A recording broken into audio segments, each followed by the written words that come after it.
Hey, welcome everybody to the StreamGeeks Podcast. If you can dream it, you can stream it.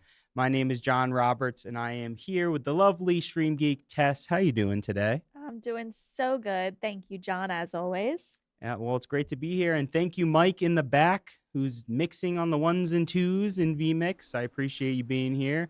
Thank you, as always, Mike. So, Tess, we are talking about streaming to go, mobile streaming, or, there's many different ways of talking about this. Mobile streaming, on the go streaming, streams to go, as we were just chanting. We're going to talk a little bit about why it's important sometimes to be on the go and to go live, and how that might be hard sometimes. There's certain challenges that might come up that might face you. And then we're also going to talk about the PTZ Control Pro 2 app, which is PTZ Optics' great little iOS app that allows for awesome PTZ controlling. And I think it's about time to jump into it. And you guys might need a little bit of a refresher. This is new here. We're doing a monthly podcast on the second Wednesday of every month. So if you don't know who the Stream Geeks are, well, I am Jon Roberts, as you can see right there on the screen. I'm the customer success manager at PTZ Optics. So if you have any questions about PTZ cameras or the AV industry, I'm happy to talk to you if you want to hit up my email there on the screen. But Tess, let's talk a little bit about the Stream Geeks. Mike, if you could show my slide presentation here, I want to give a refresher for those who aren't familiar with us, a little bit about who the Stream Geeks are and what we do here. Alrighty, so Tess, give us a little summary about who the Stream Geeks are. Yeah, StreamGeeks are a collective of live streaming and video production specialists. We share education and training, gear, tech, everything that you need to know about live streaming. As it says here, we're really passionate about it. And we help you and your business or your passion for live streaming progress. Whether you're a creator, a business, or a hobbyist, this is your place for all things live streaming. So thank you so much for joining us today. Please make sure you're saying hi in the chat on YouTube, Facebook, or I believe we're even on LinkedIn. Yes, we are. We want to hear from you. Let us know where you're watching from. Yes, we're really excited to have you here. Thank you so much for showing off these slides, Mike. I want to talk about mobile streaming and streams to go. And first off, let's ask the audience out there, how are you guys streaming? I want to know, have you ever streamed from a mobile device? If you streamed outdoors or in a different location besides your home base, your studio, or your office, tell me a little bit about the fun places that you've streamed on the go.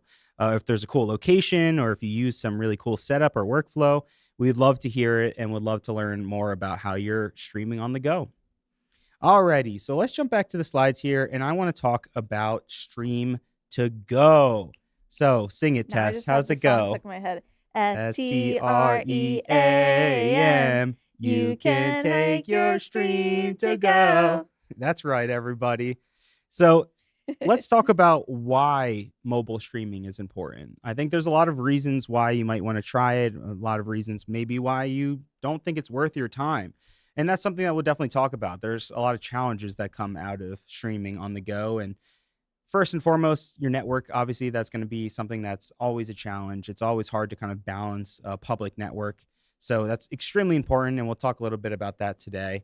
But there's a lot of reasons. Streaming has evolved. I think we're used to, just sitting down, watching either a live podcast or a video. But a lot of the times, there's what people call IRL streamers, or in real life, where you're kind of following someone around a location and getting to explore something new. And this isn't just like your online streamers, your Kick or Twitch streamers. There's a lot of great opportunity for you as a remote podcast or as someone who is doing the AV for your church or for your local business. Being able to go out into the public and showcase a different environment is really exciting for your viewers. So as we see the AV industry kind of grow and blend with the broadcast industry, we're seeing the need for fast video, for video that's shorter, for it's more engaging, and it's just faster delivery. I've spoken to a lot of people over the past couple months that are just, they're tired of not getting an audience, and either their audience is just smaller because they're creating such long form content. So they're trying to find cool new ways to create content that's short form content. right? Because it's going to get people in, they're going to understand your mission, your passion, and what you're here to kind of deliver.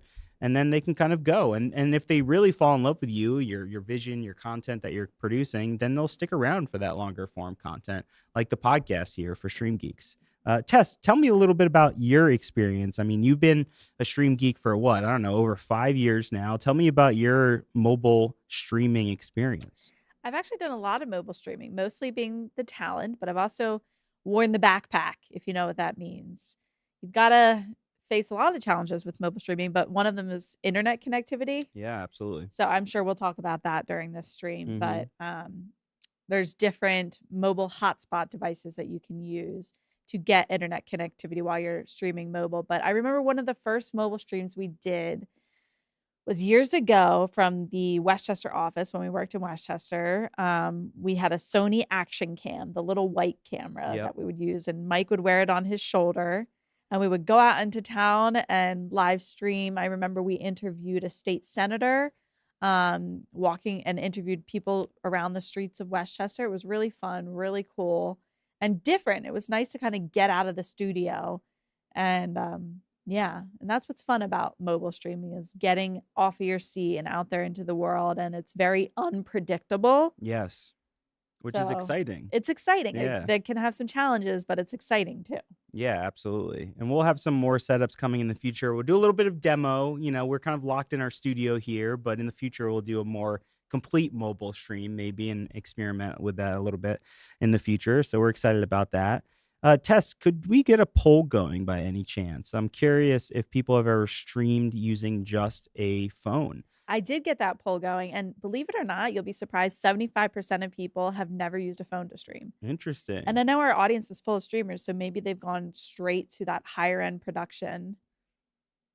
Interesting. So is that a yes or no poll where they just said I flat did out? yes or no. Have you ever streamed with just a phone? And 25% said yes, interesting. 75% Okay. said no. I mean, it makes sense. I think there's a certain reasons why you may be wanting to go right to the phone stream.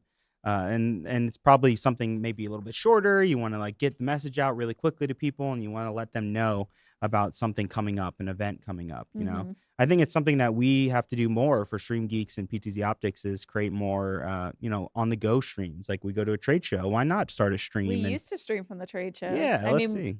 we stream with NAB when we go there, so you could see us with NAB's mobile streaming. They use the Live View backpack. Yes, exactly. And we'll talk a little bit about the Live View. That's a great piece of equipment, and there's many variations of that product. So that's going to come down a little bit when we talk about the different setups that you might want to use for your mobile streaming.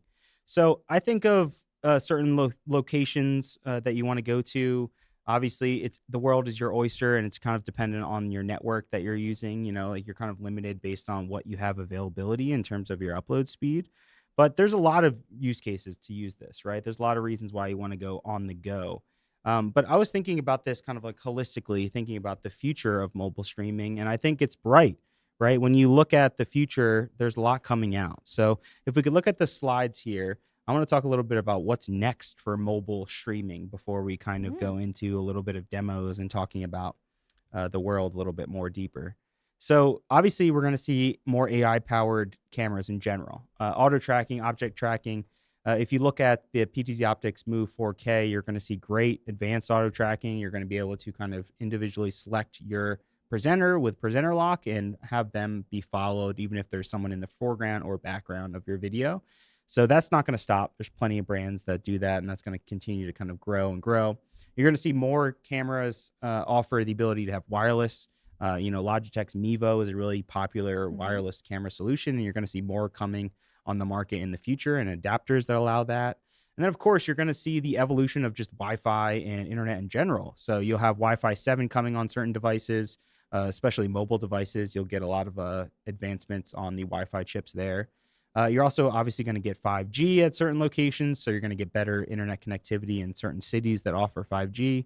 And then, of course, Starlink. So very expensive if you have the budget, if it seems appropriate for you to really be on the go and really be in those remote locations. Maybe Starlink is an option for you in the future. And obviously, we talk a lot about that here on StreamGeeks, and that's cloud-based streaming or remote production.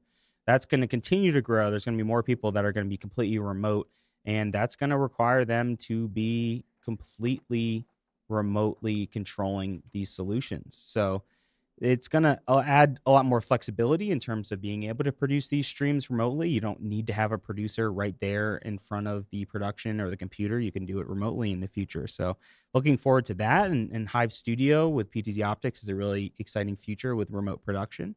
Yeah. And of course, wearables and drones. That's really the future, right? Like, Tess, what do you think about in terms of the future of live streaming in general? Even doesn't even have to be on the go. Like, where do you see this going? It may be, I don't know, maybe more of like a hobbyist, like content creators might take it on more. Yeah. Is what I'm thinking. Pre-recorded content might turn more into live. Yeah, definitely. So, and you're going to see more and more come up throughout the time here. Oh, look, we got some comments here on the screen. I streamed to Facebook using a phone, but switched to a laptop using Ecamm and a Sony. Really cool. Stream from a football field, from a high school team, which is really popular. We've seen, and even it's funny to consider like a football field mobile or remote, but for a lot of people, it is, right? Like a lot of these locations might be far away from your Wi-Fi, your standard destination for your router. You might be really remote. So looking towards the future, remote devices and having wireless cameras, it's going to be really exciting, and we're really, really excited for the future. Tess, what do you think is the biggest challenge when streaming remotely?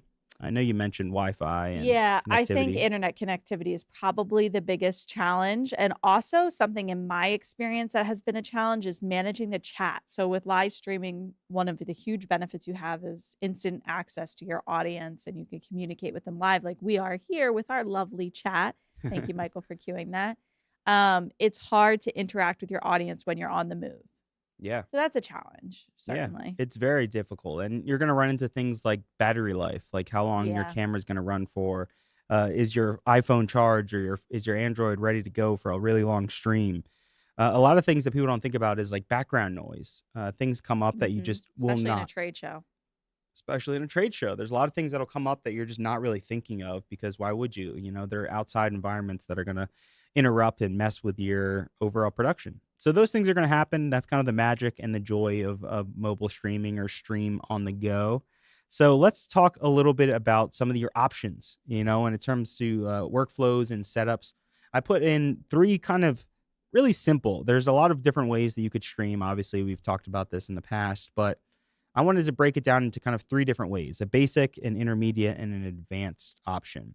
So let's look into a basic option, and that's if you're going to stream on the go, you're probably thinking of using your phone right away, especially if you have no camera, you don't have much of a budget. Most of us have a phone that can just go live instantly to YouTube, Facebook, or TikTok, or whatever platform that you really want to. Now, there's obviously a lot of pros to this. It's very easy, right? It's super simple. It's easy to kind of go right away. You don't need to connect anything. There's no plugs or anything. You can just hit go live on your preferred platform. Tess, what do you think are like the cons of using just an iPhone or using just a phone to stream? Maybe quality at times, and you're limited to a single shot. Of course, when you have a professional live stream, you often have multiple cameras, or if you're using a PTZ camera, you can have multiple camera angles. So quality is definitely one, and then capabilities, just like I mentioned, with not having multiple angles. So yeah, that's definitely a con. Yeah, I think you're absolutely right. I think you're going to run into limitations. I think one of the biggest things a lot of people don't think about is when you're simulcasting or trying to stream to multiple locations at once. You're not really going to be able to do that with just a phone that's opening up YouTube and hitting go live. That's a good point. You're just going to go live to that platform. And there are really great tools like Restream and a whole different other platforms that will allow you to stream to multiple platforms at once. But that's going to be a little bit harder when it comes to your mobile or your simple iPhone or Android setup. So I would say if you're thinking about doing a stream for the first time and you don't have a camera, you don't have any other products to kind of really take you on the go, try your phone out. It's going to be varied based on your connectivity, as Tess mentioned, but it's worth trying out if you're just getting started. See how the quality is. The phone cameras have gotten better and better, and it's pretty impressive on the quality that you can get out of a phone these days. Alrighty, let's move on to a next setup, and we're going to demo this in the future in a little bit. Yes, Mike.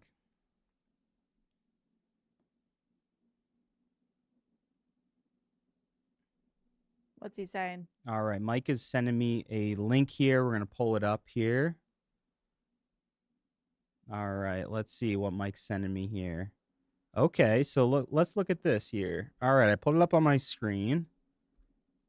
All right, so the Pixel 9 is getting a cool new multi-camera mode. Interesting. Let's take a look at this.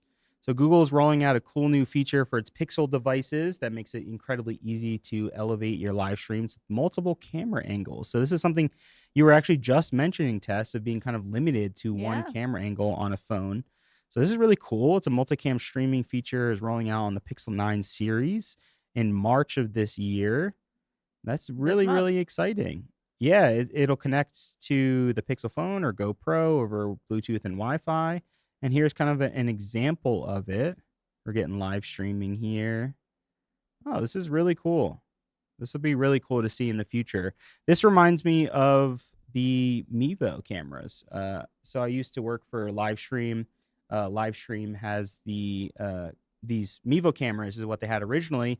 They were then bought by Logitech, and now Logitech owns Mevo. And they're like little nifty. They're about the size of a soda can, a little bit smaller than this.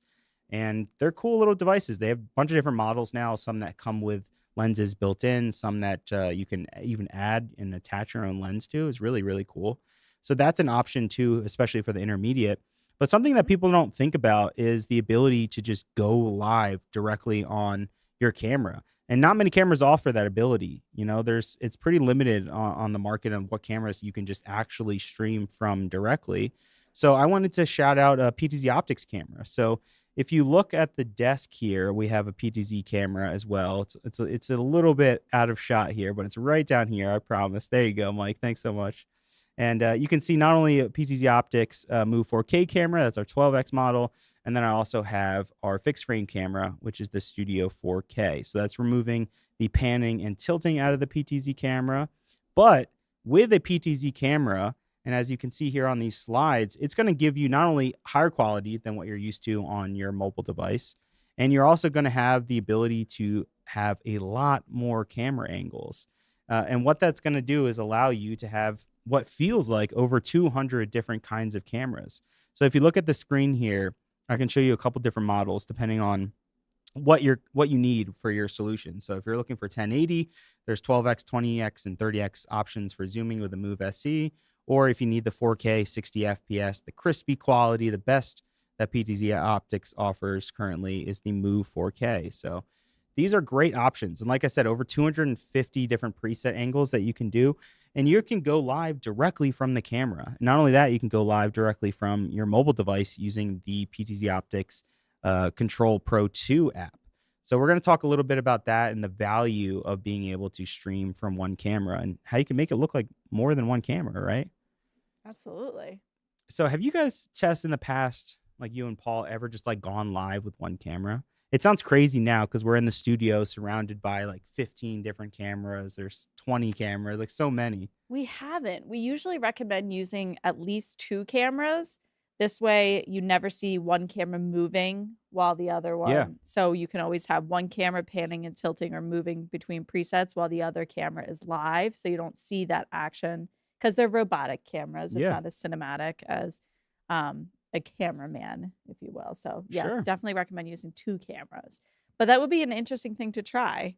Yeah, there's a lot of flexibility. I mean, when you introduce 2 cameras, then you're thinking of, okay, well then I need some sort of platform in order to show off those 2 cameras. So then you're looking at vMix or OBS or a different switcher. So let's remove that whole aspect of it and kind of simplify it down to just one camera. How do you stream with one camera, and what are your options with just one camera? So let's look at the slides here, Mike. We're going to look into the PTZ Control Pro 2 app. I also have my phone that's running this application right now, and we'll pull this up so you guys can see this. But if you don't know, on iOS right now, you can get a really handy-dandy and free app that is called the PTZ Control Pro 2 app. So not only can you pan, tilt, and zoom like you're used to, but you can view your live feed. You can adjust your presets. You can make your own presets. You can even enable auto tracking on the camera like a Move 4K that has advanced auto tracking. So really cool stuff. Let us know in the comments below if you have tried going live with a PTZ camera. We'd love to know your experience and what you got out of it and the value that you get out of using a camera that has robotic functionality like a Move 4K. So not only is this really easy, it's free. Like I said, anyone with an iOS device, like an iPad or an iPhone, can download this and get rolling today. And not only that, you can actually go live from this PTZ Control Pro 2 app. So it's really cool. It's really nifty. It is, like I said, only on iOS at the moment, but we're working on some future developments to hopefully expand that in the very near future. Okay. And before we get to the demo and the advanced section, I want to show off my phone here that's actually running the PTZ Control Pro 2 app. So Mike, if we can open up the input to show my phone here, that's my beautiful dog, Miso. Shout out to my beautiful girl there that's on camera. Aww. We're going to open up this app here called the PTZ Control Pro 2 app. Alrighty, so right away, I have a preview already set up because I logged into my camera here. And as I mentioned, it's the 12X PTZ camera that I have here on my desk. And we're currently zoomed in, as you can see, into Mr. Danny DeVito. So you have your option to obviously zoom Don't out. ask why we have him. And control. And right now I'm in MJPEG, so I'm just previewing the stream through images. So if you're seeing it look a little choppy or change at all from what you're used to in terms of like the web interface, it's because we're just kind of previewing it based on images here. So, and you can pan and tilt and move all around with this control option here. But since we're talking about streaming on the go, I wanted to show you a little bit about how you can actually stream with this application. So here you can open up, you can see the different presets, all the great different options. You can even change the size of those presets as well. If you go to configure, you can even mute your audio if you want to just kill the audio from the camera itself. Turn on autofocus. And if we go, you can even switch and change your camera there as well. Alrighty. So let's go back to presets here. We're going to go back to the main menu, which is going to show you the PTZ control option. You can even use this as your OSD controller. So every PTZ controller comes with your IR remote that you can use for your on-screen menu, or you can even use your phone here to use it as well. Something I didn't mention is that you can adjust and manipulate the color just directly here on my device, and you can really mess around and change the entire settings locally here just on this Pro Control app. Alrighty, let's go back. Let us know in the comments if you've ever used this app, or if you haven't ever heard of it, let me know, because I'd love to know more about your experience. And now here you see this option for stream to YouTube or Facebook. Because it's RTMP streaming, you can actually stream to any platform that supports RTMP. If you don't know RTMP, I'm going to test you. Tess. What does RTMP stand for? Real-time messaging protocol? That's right.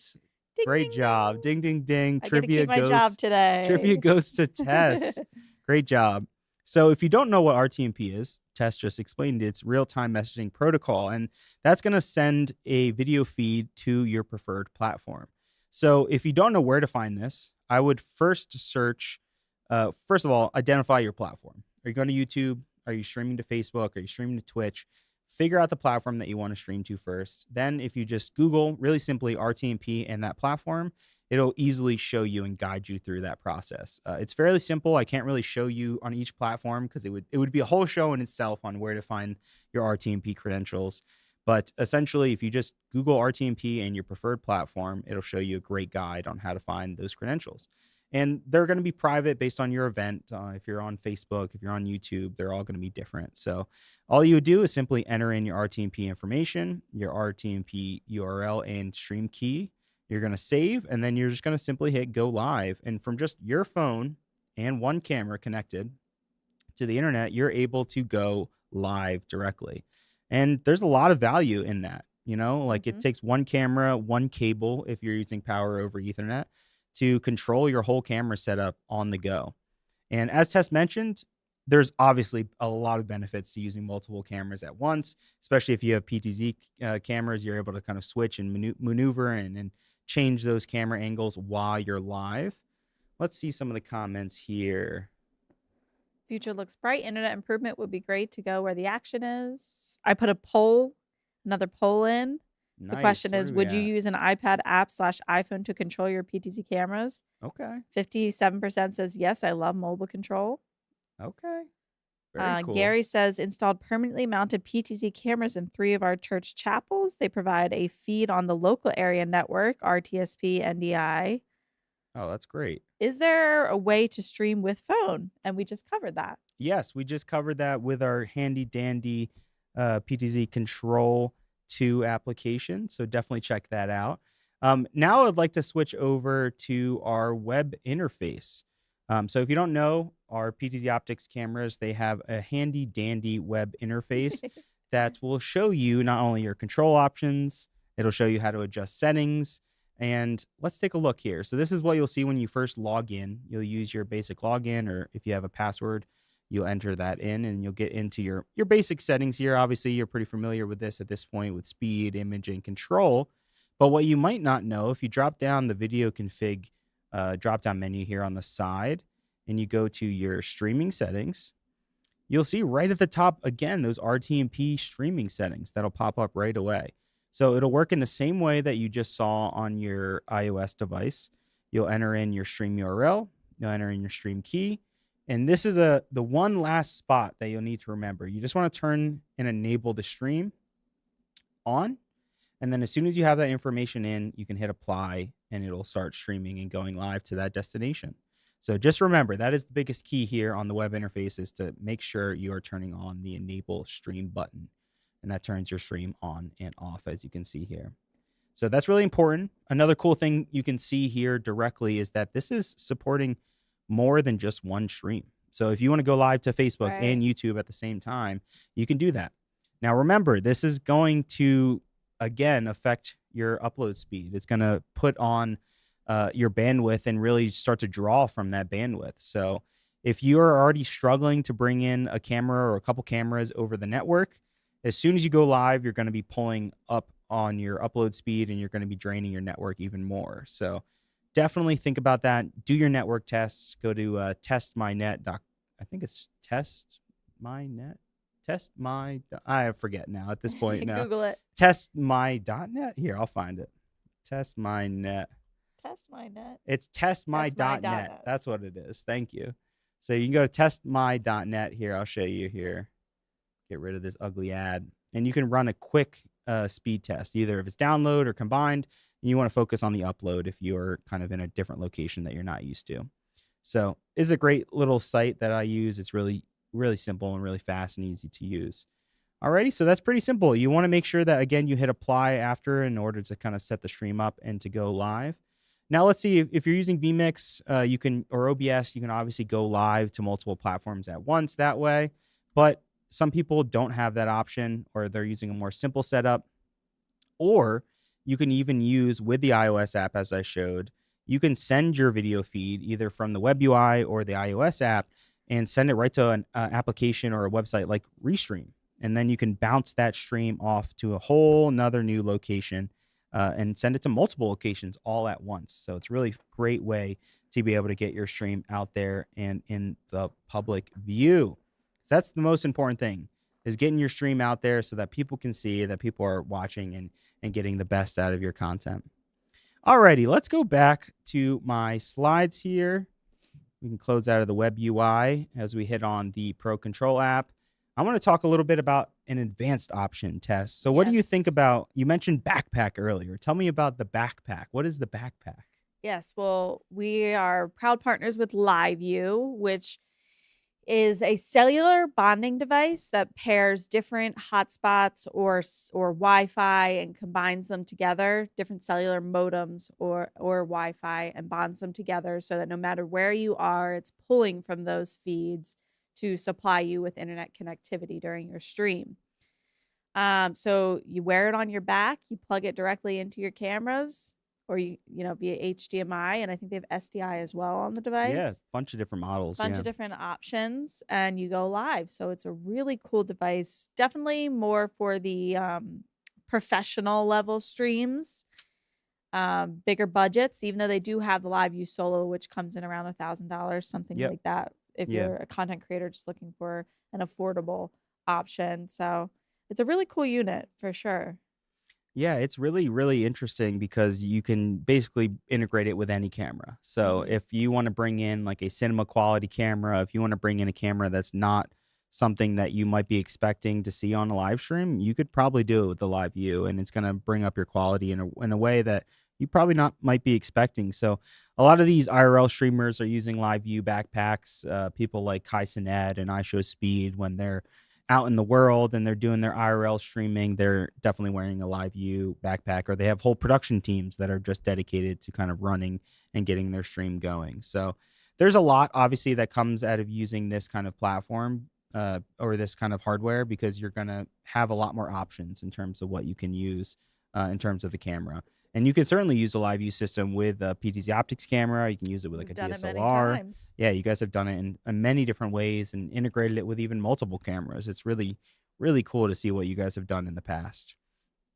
Alrighty, so let's chat a little bit, Tess, because we have some time here. And I want to ask the audience as well, is there like a feature that you would like to see in the iOS app? First of all, have you used our PTZ Optics Control Pro 2 app?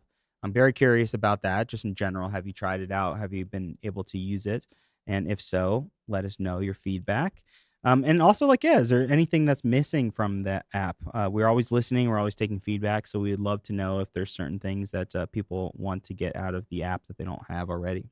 C. Frederick wants to know, what are the minimum iOS, iPhone, and iPad requirements for the app? I'm assuming he's referring to. That sounds correct. Okay, well, let me look up the App Store now, and I'll find that exact answer for you here. Let's get specific today. Yeah, we're getting real specific here. That's what we're here for. And we have time because we're a podcast here. Yeah, we can do what we want. We can do what we want. We can hang out here. Explore. We can take our time. Okay, I'm still finding that answer for you here. Let's see. Okay. Alrighty. Are you ready, Tess? Even has an iPod Touch recommendation here. Ooh. If you're still using an iPod Touch out there, requires iOS 13.0 or later. That's the same for an iPad and for an iPhone. You need iOS 13.0 or later to use the PTZ Control Pro 2 app. So I'll pull up the App Store here and I'll show it on the screen, Mike, if you want to show the people, the lovely audience watching. This is what it'll look like on the App Store if you want to go into your iPad or your iOS device and download it. You'll see a lot of great options here that I kind of showed you previously in terms of something I didn't mention actually because it was already on the dark mode, I believe. You can turn it on dark or light so you can get a cool different view into that. And you also have the ability to turn it on its side. If you want a landscape mode and get better control to zoom in and control your presets, you can do that as well. And something I didn't show because I'm only using one camera here is that you have the ability to connect and actually switch between multiple cameras here. If you want to make sure that you're connected to the same network, and you can easily switch between another camera that's on that local network. Alrighty, so if you haven't checked it out, check out the PTZ Control app. And I think you guys might be pretty impressed about what it offers. Again, it's free. It's really, really handy dandy. And if you want more control and more options for control and image quality, look into our web interface. We have Rayon, our developer, who developed the PTZ Control Pro 2 app, in the chat. So thank you for joining us, Rayon, for any questions that the audience may have. Rayon says iOS/iPadOS 13 is the minimum. Thank you. We appreciate that. And we appreciate your hard work on this great, nifty app. We love it here. It's just so easy. Like, a lot of people ask, like, well, I get my camera right out of the box. Like, what do I do now? And it's like, well, you can certainly use. It's why we always include the IR remote, because it's really easy to just kind of pull it out and start using it. But this is a really handy dandy way to just kind of open up your phone. We all have one. Did you say handy dandy one more time? How many times was that? I'm going to come over there. 3, I think. Mike says it was 8 times. So. I just think it's adorable. So this is a dandy handy way to use. Handy way. Dean Sir says, we'll use the app in a couple of weeks at a remote site hotel during setup so I don't have to run back and forth to the joystick. Yeah, that's great. A lot of the times people wonder like, well, how can I preview the image of this? And it's like, if you don't have a laptop, well, the iOS app is a really easy way to just get in there and just look at your image. It's obviously not going to be the 4K crisp image that you're like used to when you like output your video quality from an HDMI, but it's a really great way to just quickly get in and see your preview, adjust those minor details. Something I didn't even show, you can even manually adjust your focus. A lot of people don't want to mess around with autofocus. They want to just be able to lock in on a preset on an exact focus point. So that's something you can really easily do on that iOS device. We've got to do a mobile stream. We haven't done one in so long. It's been a while. I think, yeah, we're working on some things behind the scenes. So maybe in the future, that's all I'll say. But maybe in the future, we'll see some more mobile streams and mobile setups that we're really excited about.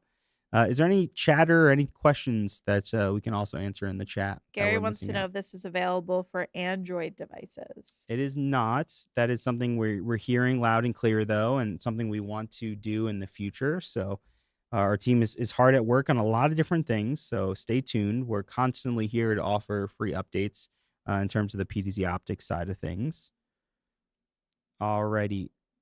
Tess, is there certain examples that you would say like, oh, I wouldn't use my phone if I had my laptop? Like I would much rather use the web UI, probably for those fine tuning of color details, the finer tuning of movement. Yes, and if you're trying to manage things like auto tracking features, blocking zones with if you're using the PTZ optics, Move 4K cameras or Move SE cameras, anything like that. One of my favorite little features is dynamic zoom.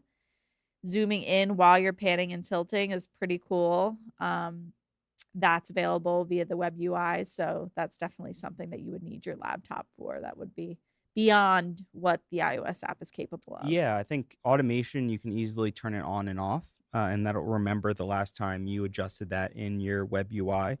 So for instance, if you use auto tracking, it's going to switch right back on to the last time you were using it. So your last setting that you previously had enabled on your web UI. But if you want to go and switch between that, if you want to, try out a new feature that's on the Move 4K, like voice tracking, which is currently in beta, you can do that only on the web interface. So stay tuned. We're constantly, again, updating the web interface as well. So you'll see some really cool, exciting new features in the future.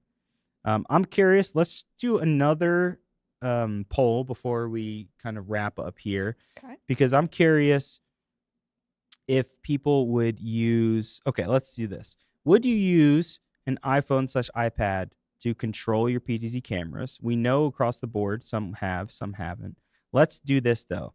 Would you prefer to use mobile control over a joystick or automation, entirely using AI auto tracking to be able to kind of follow your subjects?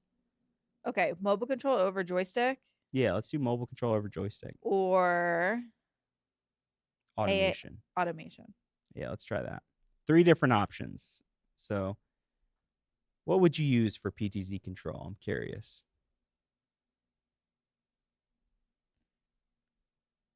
Okay, and Gary's asking, will you post link to download the PC web-based interface? That's accessible via the IP address of your camera. So that's something that's internal to your camera. If you're a PTZ Optics camera owner, it's not an application that you download or anything like that. We should make a little tutorial on how to access that. If you wanted to just show it really quick, yeah, we could clip absolutely. So that's just something that always comes up with people is they want to know about, where to find and set up your camera. And a lot of the times people will do this really easily by using your IR remote, actually. So Mike, if we cut to the screen here, I can show this a little bit. So if you use #*4, you can see it'll set your camera to DHCP. And you can also use *4, and it'll show your IP address for your camera. So that'll pop up on your screen, your preview. So that'll show you your IP address. And then what you'll do, as you'll see at the very top here, is you'll just simply enter in your IP address. And because I've already entered in, I'm logged in already, it's just going to remember and take me right into the web UI. So this is actually the different feed. This is not the PTZ camera. This is actually our PTZ Optics Studio 4K camera, a 12x and a 20x option. And you can see the quality right here from me. So that's just a little preview. I can't say handy dandy anymore because I've been banished from using that phrase. But that's just a little preview on how to find your IP address with your IR remote. There's a great article called Networking Help, Setting Up a PTZ Camera on Your Network. And this also has a great video from the past where you and Paul went over it. But I totally agree. I think this is one, it's a great tool to use if you're not sure on how to find your IP address or get to that web UI. But that's something we should do. I've talked to some people here about that. Is let's go back to basics. I think we forget at times about all the different ways that people use PTZ cameras and how complex these tools can get over time. So yeah, we're going to go back to basics on the PTZ Optics side, and we're going to go, just like we do for our unboxing, we should go in and let's take a camera and plug it into a network switch and see how that works. And let's see, okay, well, where is my IP address? I don't know. I mean, it's always a challenge that people have with PTZ cameras. So we are trying to simplify that and make it as easy as possible. It's something I even ran into today. I was like, hey, Mike, do you remember what IP address this is? And we were like going through all the different IP addresses, and it was like, oh, it's that. Oh, no, it's this one. It's that one. So one, just use that shortcut. Yeah, could have used the shortcut right away. That would have helped me immediately. Labeling your cameras is something that people do a lot of the times. That's a great tip. Either a little sticker or just actually putting the IP address. Some people don't want to do that purely out of security reasons. Obviously, that makes sense. But there's a lot of different opportunities in terms of finding your IP address. So we'll continue to make some great content on that as well. Right. So the poll consensus is 56% people prefer automation over mobile control and joystick control. Interesting. That is interesting. Yeah, wow, that's a high amount. I wonder if you'd had more people come in and had a bigger poll, if that would really agree. Because automation is still tricky for some people. They don't want to fully lean into it. Right. But I think that's kind of the magic of our automation, is having something like dynamic zoom, where you're able to zoom in and also have it do its automation and do its thing in terms of following your presenter. So it's really cool. Alrighty, we have about 10 minutes or so. So if there's any questions or anything you guys have about streaming on the go, otherwise Tess and I will just keep singing Stream to Go. You ready, Tess? S-T. Wait, hold on, start over. All right, you lead the way. STREAM. You can take your stream to go. Thank you, Tess. Biggest dorks ever. That's all right. Should we revive Back to Basics? We used to have a whole live show dedicated to Back to Basics. Back to Basics. Was that a StreamGeeks exclusive? Yes, it was a StreamGeeks exclusive. Okay. Maybe at least a category, like a feature, a segment. Thank you. Okay. Like every show, we have a Back to Basics on podcast. Back to Basics. Wouldn't that be fun? That would be cool. What do you think of that, Mike? Mike likes it. Say? Mike likes it. He's in? He's in. He's okay, in. He's like, more things for me to produce. Great. Let's go. More work. That's what we do around here. Yeah, and I think that's a great idea. I mean, and again, if you guys are watching, like, throw in the chat if there's something that you guys want us to hit on in the future in terms of a show. This is kind of a lighter one because we obviously don't have Paul here and we didn't have any guests. But in the future, we like to kind of incorporate guests and bring people on to kind of talk about either a product they have that they want to show off or something that's really cool in the streaming world. We haven't had a guest in so long. Yeah, you weren't here, unfortunately, in person for our podcast. Yeah. But last month we had a really great podcast where we talked all about podcasting, actually. Oh, yeah, we did just have a guest, Tess. Yeah, it's because you weren't here in the office. I was here on Zoom, though. I should remember that. Yeah, so you weren't able to talk with the really nice guys. It's really nice to be able to like just talk about things in the whole world of the AV industry and be open to kind of go down a rabbit hole, like talking about iPhone streaming or live view and see the possibilities that people have. But Yeah, I want to reiterate that as well. If there's no other comments or chats there, one, obviously, like, comment, and subscribe to our Stream Geeks here. Please do. We're also always on the PTZ Optics channel as well. We do a live stream at the end of every month on the Wednesday of the last week of every month. Here on Stream Geeks, we're doing this podcast every month, the second Wednesday of every month, of course.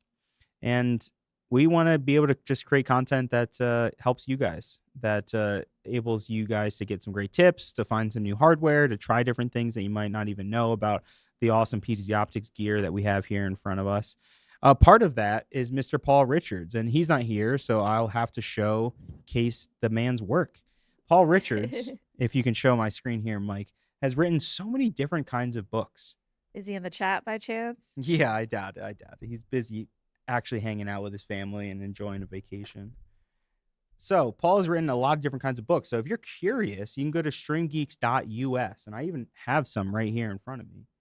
We have his latest and greatest. Oh, gone backwards here. Latest and greatest sports video book. You can go to streamgeeks.us and download that. It's all free to get the digital copies. You can obviously go to Amazon and search for these individually. If you're just getting started with PTZ Control, you can check out the PTZ Camera Handbook. It's a great camera operator guide on how to use PTZ cameras. And that kind of goes even beyond PTZ Optics. It's focused, obviously, on PTZ Optics, but it'll give you some really great tips. So we talked a little bit about vMix today, and you can see that there's the unofficial guide to vMix, but there's also the OBS guide here as well. So if you see here on the screen, the OBS Super User Guidebook is also another really great book that Paul has written to kind of educate people. And then the future. We've talked about the future of streams to go and mobile streaming. Part of that is remote production. So remote production is the future. It's very exciting to see where the production is going to go and where you're going to take your streams to go. So, Tess, anything else in the chat before we kind of wrap up our short little podcast here today? Maybe a tip for us for a future show. Dean is saying white balance is always my challenge. All of my events are in remote/new locations. Yes, that's something. I can see how that would be a challenge. Yeah, that's something we haven't talked about. And, you know, when you're constantly changing and going to a new location, it requires you to white balance it all over again, right? Yeah. There's really handy dandy profiles inside. Oh, I did it again. Mike called me out. I paused me in it. Oh no, he's removing me from the podcast. I'm in podcast hell. What is this? Podcast jail. Okay, thank you. Give me my camera back. Oh no, he's gonna cut my audio now because I said the D word. Oh God, that's what HD actually stands for, Mike. I don't know if you knew that. Handy dandy. And crisp handy dandy. Yeah. So now I forget entirely what I was even getting to. But white balancing. Thank you, John. You remembered. So white balancing is extremely important. There's really handy tools in the web UI that kind of help you do that. I'm just gonna do that to keep messing with you now. There is profile options that allow you to kind of go in and preset your. Now I just want to say it so much I can't stop myself. These profiles will allow you to set your white balance, to set your exposure, and you can kind of go back right to those profiles. If you're used to going to a church every Sunday or used to going to a specific location, you can always trigger those profiles in the web UI. So that's a really cool way to get the most out of color correcting and white balance. So I think we covered the books. We covered the streams to go. Mike, if you can show my screen one more time just to show the people on where you can find us and learn a little bit more about us. You can go to streamgeeks.us. That's where you can find a lot of those great books. You can also go to remoteproduction.com or remote photography. Websites. Yeah, so many websites. There's a lot. But it just depends what you're interested in, right? That's what we want to offer, as many tools and options for people at home. And of course, PTZoptics.com if you're interested in the PTZ cameras or the awesome new Studio 4K fixed frame camera.